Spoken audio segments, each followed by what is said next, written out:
Hello friends, स्वागत है आपके अपने YouTube channel government job portal 24 hours में। आज जो मैं आपके लिए वैकेंसी लेकर आया हूँ, जो कि सेल के अंदर वैकेंसी निकली हुई है steel Authority of India limited, जिसके अंदर अलग अलग पोस्ट पर वैकेंसी निकली हुई है। डिटेल में बात करेंगे, क्या क्वालिफिकेशन रहेगी, क्या एज लिमिट रहेगी, कौन एलिजिबल रहेगा। सबसे पहले फ्रेंड्स, चैनल को सब्सक्राइब नहीं किया, सब्सक्राइब कर लीजिएगा ताकि ऐसी ही गवर्नमेंट जॉब से जुड़ी अपडेट्स को आप वीडियो द्वारा प्राप्त कर सकोगे। और चैनल पर आकर इस बेल आइकन पर क्लिक करके ऑल पर क्लिक कर दीजिएगा ताकि कोई भी इन्फॉर्मेशन आती है, वीडियो आती है, अपडेट आती है गवर्नमेंट जॉब से जुड़ी हुई, नोटिफिकेशन द्वारा आपको वीडियो प्राप्त हो जाएगा। कोई भी वीडियो आपसे मिस नहीं होगा। चलो फ्रेंड्स, बात करते हैं वैकेंसी के बारे में। जैसे कि फ्रेंड्स आप देख सकते हो, ये सेल की ऑफिशियल वेबसाइट है। इस पर अगर आपको नोटिफिकेशन डाउन करना होगा, steel Authority of India limited, ऊपर ही आपको यहाँ पे करियर्स का ऑप्शन दिखाई देगा। इस पर अगर आप क्लिक करोगे, नेक्स्ट पेज आपका ओपन होगा रिक्वायरमेंट पोर्टल का।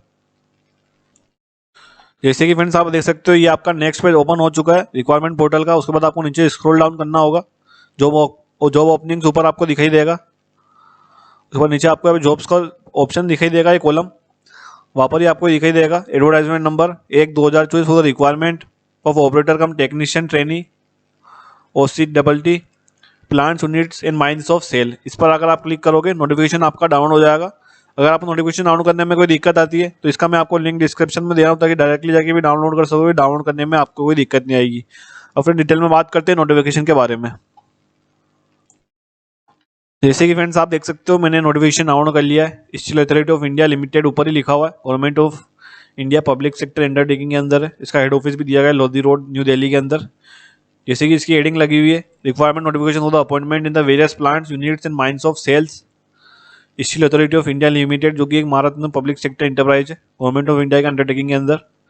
वैकेंसी जो निकली हुई है वो young invited for the young and energetic candidates for the appointment as a operator cum technician trainee OCTT। उसके बाद ये अलग अलग आपको ये फुल फॉर्म्स दी गई है ये प्लांट्स के बारे में। ASP जो रहेगा आपका alloy steels plant Durgapur west Bengal रहेगा। BSL जो रहेगा आपका बोकारो स्टील प्लांट रहेगा झारखंड के अंदर। BSP जो रहेगा वो भिलाई रहेगा स्टील प्लांट। CFP जो रहेगा वो चंद्रपुर फेरो एलोइस प्लांट चंद्रपुर महाराष्ट्र के अंदर रहेगा। DSP जो रहेगा वो Durgapura steel plant limit Durgapura रहेगा वेस्ट बंगाल के अंदर। ISP जो रहेगा आपका इसको स्टील प्लांट वेस्ट बंगाल के अंदर रहेगा। RSP जो रहेगा वो राउरकेला स्टील प्लांट उड़ीसा के अंदर रहेगा। और RDCIS जो रहेगा research and development centre Ranchi Jharkhand के अंदर रहेगा। SRU लास्ट में जो रहेगा आपका सेल रिफैक्ट्री यूनिट बोकारो के अंदर झारखंड के अंदर रहेगा, जिसका डिफरेंट लोकेशंस स्टेट्स के अंदर अलग अलग है। उसके बाद आप ये डिटेल में चेक कर सकते हो कैटेगरी वाइज कितनी क्या वैकेंसी निकाली गई है। OCTT की मेट्रोलॉजी की जो वैकेंसी रहेगी अलग अलग प्लांट्स के अंदर देख सकते हैं आप। इसमें टोटल 10 वैकेंसी BSL के अंदर रहेगी, BSP के अंदर 12 वैकेंसी रहेगी, CFP के अंदर 1, DSP के अंदर 10 वैकेंसी रहेगी, ISP के अंदर 9 वैकेंसी रहेगी, RSP के अंदर 14 और RDCIS के अंदर टोटल 1 वैकेंसी रहेगी। कैटेगरी वाइज आप इसको बता रखा है, डिटेल में आप चेक कर सकते हो। उसके बाद आपकी सेकंड पोस्ट रहेगी वो OCTT की इलेक्ट्रिकल के अंदर रहेगी, जिसकी ASP के अंदर टोटल 2 वैकेंसी रहेगी। BSL के अंदर 17 वैकेंसीज रहेगी, BSP के अंदर 15 वैकेंसीज रहेगी, CFP के अंदर 1 वैकेंसी रहेगी, ISP के अंदर 13 वैकेंसी रहेगी, RSP के अंदर 8 रहेगी और SRU के अंदर टोटल 8 वैकेंसी रहेगी। उसके बाद PWD कैंडिडेट्स के लिए ASM के अलग से वैकेंसीज निकाली गई है। उसके बाद जो आपकी पोस्ट रहेगी OCTT मैकेनिकल के अंदर रहेगी।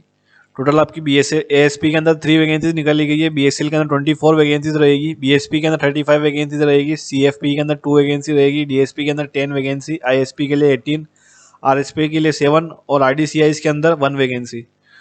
उसके बाद जो आपकी अगली पोस्ट रहेगी वो OCTT इंस्ट्रूमेंटेशन के अंदर रहेगी। BSL के अंदर 5 वैकेंसी निकाली गई है, BSP के लिए 5, ISP के लिए 3 और RSP के अंदर 4 वैकेंसीज। उसके बाद जो आपकी पोस्ट आती है OCTT सिविल के अंदर, BSL के अंदर टोटल 2 वैकेंसी रहेगी, BSP के अंदर 4 रहेगी, CFP के अंदर 1 वैकेंसी रहेगी, ISP के अंदर 9 वैकेंसीज रहेगी, RSP के अंदर टोटल 6 वैकेंसीज निकाली गई है।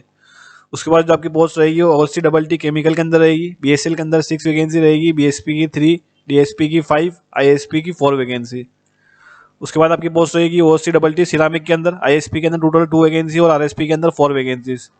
उसके बाद आता है OCTT इलेक्ट्रॉनिक्स के अंदर, BSL के अंदर टोटल 2 वैकेंसी रहेगी, BSP के अंदर 6।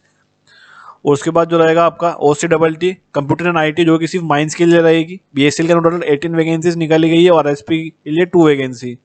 लास्ट में जो आपका आता है OCTT ड्राफ्ट्समैन के लिए टोटल ISP के लिए वैकेंसी निकली हुई 2। कैटेगरी वाइज आप ये चेक कर सकते हो, किस कैटेगरी से आप बिलोंग करते हो उस कैटेगरी में सिलेक्ट करके आप अप्लाई कर सकते हो, कोई दिक्कत वाली बात नहीं। ऊपर आपको पूरा दिया गया है SC ST OBC WS के अलग अलग डिटरमाइन की गई है वैकेंसी। उसके बाद अगले इंपॉर्टेंट पॉइंट के बारे में बात करते हैं। उसके बाद जो आपका एज रिलैक्सेशन जो रहेगा, SC ST के लिए आपको 5 ईयर्स का रिलैक्सेशन मिल जाएगा, साफ इसमें लिखा हुआ है। OBC नॉन क्रीमिलियर के लिए आपको 3 ईयर्स का रिलैक्सेशन मिल जाएगा, ये भी इसमें दिया गया है। AWS कैंडिडेट्स जो आएंगे जिसको रिजर्वेशन लेना है उनके लिए उनको सर्टिफिकेट बताना होगा। ये आप देख सकते हो फाइनेंशियल ईयर 2023-24 का। उसके बाद जो सबसे इंपॉर्टेंट पॉइंट आता है फ्रेंड्स, एलिजिबिलिटी क्राइटेरिया क्या रखा गया है, क्या क्वालिफिकेशन मांग की गई है, कौन अप्लाई कर सकता है। OCT जो आपका ट्रेनी मेट्रोलॉजी रहेगा, मिनिमम एज लिमिट आपकी 18 साल से लेकर 28 साल रखी गई है, जो कि सबके लिए सेम है एज, जो कि 18/3/2024 को मानकर मानी जाएगी। क्वालिफिकेशन जो रहेगी आपकी 10th पास मांगा गया है। साथ ही में आपने डिप्लोमा किया हुआ है मेट्रोलॉजी इंजीनियरिंग के अंदर 3 साल का फुल ईयर टाइम का, तो आप एलिजिबल रहोगे, अप्लाई कर सकते हो। उसी के साथ में आपने OCT ट्रेनिंग जो आप ट्रेनिंग इलेक्ट्रिकल जो रहेगी 10th पास किया हुआ आपने, या फिर 3 ईयर्स का डिप्लोमा साथ में किया हुआ है आपने इलेक्ट्रिकल एंड इलेक्ट्रॉनिक्स के अंदर, तो आप एलिजिबल रहोगे, अप्लाई कर सकते हो। उसके बाद जो आपकी पोस्ट रहेगी OCT ट्रेनिंग मैकेनिकल के अंदर 10th पास किया हुआ है आपने, उसके साथ में 3 ईयर्स का आपने डिप्लोमा किया हुआ है मैकेनिकल इंजीनियरिंग के अंदर फुल टाइम, तो एलिजिबल रहोगे, अप्लाई कर सकते हो।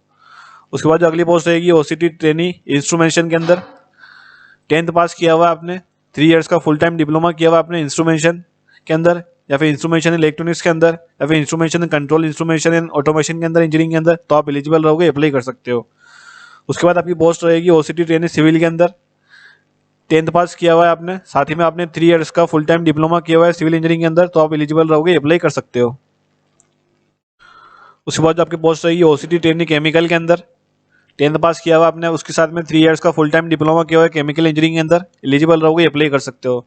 इन सभी पोस्टों के लिए 50% मार्क्स OBC जनरल और AWS कैटेगरी के लिए रखे गए, और 40% मार्क्स आपके SC ST PWD कैटेगरी के लिए रखे गए अलग से, जो कि आप चेक कर सकते हो। उसके बाद आपकी पोस्ट रहेगी OCT ट्रेनिंग सिरामिक के अंदर 10th पास किया हुआ आपने, उसके साथ में फुल टाइम डिप्लोमा किया हुआ है आपने 3 ईयर्स का सिरामिक इंजीनियरिंग के अंदर, एलिजिबल रहोगे, अप्लाई कर सकते हो। उसके बाद आपकी पोस्ट रहेगी OCT ट्रेनिंग इलेक्ट्रॉनिक्स के अंदर 10th पास आउट किया हुआ आपने, उसके साथ में 3 ईयर्स का फुल टाइम डिप्लोमा किया हुआ है इलेक्ट्रॉनिक्स इलेक्ट्रॉनिक्स टेलीकम्युनिकेशन के अंदर, इलेक्ट्रॉनिक्स कम्युनिकेशन के अंदर, इलेक्ट्रॉनिक्स एंड इंस्ट्रूमेंटेशन इंजीनियरिंग के अंदर, एलिजिबल रहोगे, अप्लाई कर सकते हो। उसके बाद आपकी पोस्ट रहेगी OCT ट्रेनिंग कंप्यूटर IT के अंदर, मेट्रिकुलेशन पास किया हुआ है आपने, उसी के साथ में आपने 3 ईयर्स का फुल टाइम डिप्लोमा किया हुआ है computer science information technology engineering के अंदर, एलिजिबल रहोगे, अप्लाई कर सकते हो। उसके बाद जो आपकी लास्ट पोस्ट रहेगी OCT ट्रेनिंग ड्राफ्ट्समैन के अंदर, मेट्रिकुलेशन पास किया हुआ आपने, उसके साथ में 3 ईयर्स का फुल टाइम डिप्लोमा किया हुआ है सिविल इंजीनियरिंग के अंदर, आप इलेक्ट्रिकल इंजीनियरिंग के अंदर, या मैकेनिकल इंजीनियरिंग के अंदर, या फिर आर्किटेक्चरल असिस्टेंटशिप के अंदर। उसी के साथ में आपने 1 ईयर का एक्सपीरियंस मांगा गया इसके अंदर ड्राफ्ट्समैन के अंदर, design assistant having work in AutoCAD के अंदर, तो आप एलिजिबल रहोगे, अप्लाई कर सकते हो। उसके बाद जो इसमें अगला इंपॉर्टेंट पॉइंट बताया गया है, कैंडिडेट जो भी पोजिंग क्वालिफिकेशन रखते हैं, इसने भी डिस्टेंस मोड कोरेस्पोंडेंस कोर्स या ऑफ कैंपस करा हुआ है, वो एलिजिबल नहीं रहेगा, साफ इसमें लिखा हुआ है। कैंडिडेट जो रहेंगे एजुकेशनल क्वालिफिकेशंस के एक्सपीरियंस के, उसकी डेट कट ऑफ डेट ये रहेगी 18/3/2024। इस डेट की अगर बात का आपका क्वालिफिकेशन सर्टिफिकेट या कुछ पाया जाता है तो आपका फॉर्म रिजेक्ट हो जाएगा, साफ इसमें लिखा हुआ है। कैंडिडेट जो अप्लाइंग कर रहे हैं OCT ट्रेनिंग ड्राफ्ट्समैन के लिए, उनको एक अपलोड स्कैन कॉपी करनी होगी एक्सपीरियंस सर्टिफिकेट की एप्लीकेशन के साथ में। उसके बाद फ्रेंड्स बात करते हैं इम्प्लीमेंट्स अदर बेनिफिट्स, आपको क्या मिलेगा, बेसिक पे स्केल, कितनी का सैलरी मिलेगी आपको। कैंडिडेट जो रहेंगे सिलेक्टेड कैंडिडेट्स, उनको 2 ईयर्स के लिए आपको requirement during the training period रहेगा आपका, जो कि आपको 16,100 रुपये पर मंथ मिल जाएगा। फर्स्ट ईयर में आपको 18,300 रुपये पर मंथ मिलेंगे, सेकंड ईयर ट्रेनिंग में आपको फर्स्ट मंथ में आपको 16,100 मिलेंगे, सेकंड में आपको 18,300 मिल जाएंगे। ट्रेनिंग कंप्लीट होने के बाद में आपका जो पे स्केल रहेगा वो S3 ग्रेड का रहेगा स्केल का। बेसिक पे आपको 26,600 रुपये से लेकर 38,920 रुपये मिल जाएंगे। उसके साथ ही में आपको 11 मंथ बेसिक पे, इंडस्ट्रियल DNS अलाउंस, अलग अलग अनाउंस ग्रेजुइटी, सब आपको फैसिलिटी इसमें भी दिखाई देगी। सिटी जो आपका रहेगा मिनिमम स्केल, जो पे स्केल रेगुलेशन जो रहेगा S3 ग्रेड का, वो 10.4 lakhs का अप्रोक्स रहेगा पर एनम का, क्योंकि एक्सक्लूडिंग आपके लोकेशन बेस्ड अलाउंस रहेंगे आपके। बीइंग जो डायरेक्ट रिक्वायरमेंट रहेगी, इनिशियल बेसिक पे जो रहेगा completely with not any liability on the account of salary, leave, salary, pension, contribution, previous employment if any. उसके बाद फ्रेंड्स बात करते हैं मोड ऑफ सिलेक्शन कैसे क्या होगा, आपका सिलेक्शन प्रोसीजर क्या रहेगा। जो भी एलिजिबल कैंडिडेट्स रहेंगे उनको एपीआर होना पड़ेगा कंप्यूटर बेस्ड टेस्ट के लिए, एग्जाम ऑनलाइन टेस्ट के लिए, एग्जामिनेशन के लिए, जो कि आपका 2 लैंग्वेज के अंदर होगा, हिंदी और इंग्लिश दोनों के अंदर। बाई लैंग्वेज रहेगा आपका। 100 आपके क्वेश्चन रहेंगे, ऑब्जेक्टिव टाइप क्वेश्चन रहेंगे, 2 सेगमेंट्स के अंदर रहेंगे। 50 जो रहेंगे वो आपके नॉलेज के रहेंगे और 50 जो रहेंगे आपके एप्टीट्यूड टेस्ट के रहेंगे। ड्यूरेशन में जो टाइम मिलेगा आपको 90 मिनट्स का टाइम मिलेगा। मिनिमम आपके क्वालिफाइंग जो मार्क्स रहेंगे आपके 50% जो रहेंगे वो ईडब्ल्यूएस जनरल कैटेगरी के रहेंगे और 40% रहेंगे आपके एससी एसटी ओबीसी कैटेगरी के। उसके बाद जो कैंडिडेट्स क्वालिफाई होंगे उनको स्किल टेस्ट के लिए बुलाया जाएगा मेरिट लिस्ट बनाकर, जो कि 1/3 की रहेगी।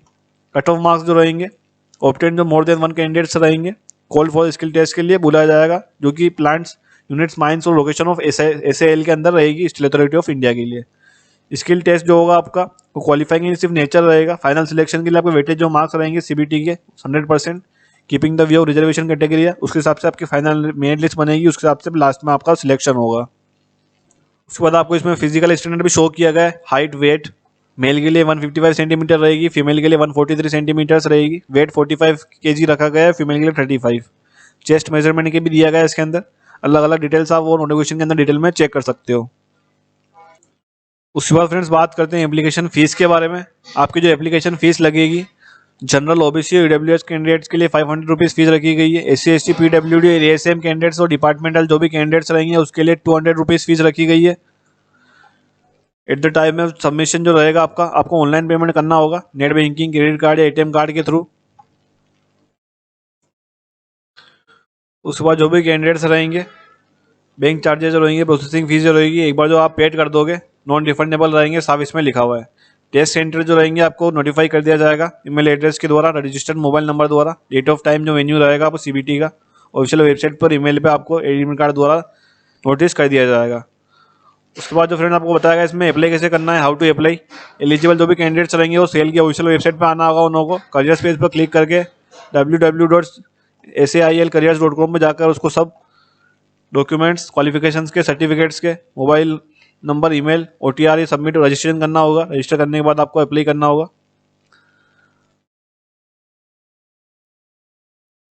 लास्ट में जो आपकी इंपॉर्टेंट डेट्स बताई गई है या नोटिफिकेशन के अंदर चेक कर सकते हो। इंपॉर्टेंट डेट जो रहेगी आपकी फॉर्म स्टार्ट की लास्ट जो आपकी फर्स्ट डेट रहेगी, सबमिटिंग स्टार्टिंग डेट रहेगी 26 फरवरी 2024। लास्ट डेट जो रहेगी क्लोजिंग डेट वो रहेगी आपकी 18 मार्च 2024। ठीक है फ्रेंड्स, ये था आपका डिटेल वीडियो जो कि SAIL के अंदर वैकेंसी के अंदर निकला हुआ था। डिटेल में बात करिए अपन ने। OCTT के अंदर वैकेंसी पोस्ट के ऊपर वैकेंसी निकली हुई है अलग अलग 9 प्लांट के अंदर। डिटेल में बात करिए अपन ने। मिलता है आपसे अगले वीडियो में फ्रेंड्स। चैनल को सब्सक्राइब कर दीजिएगा सब्सक्राइब नहीं किया हो तो, ताकि ऐसे ही गवर्नमेंट जॉब से जुड़ी अपडेट्स आपको वीडियो द्वारा प्राप्त कर सकेगी। धन्यवाद।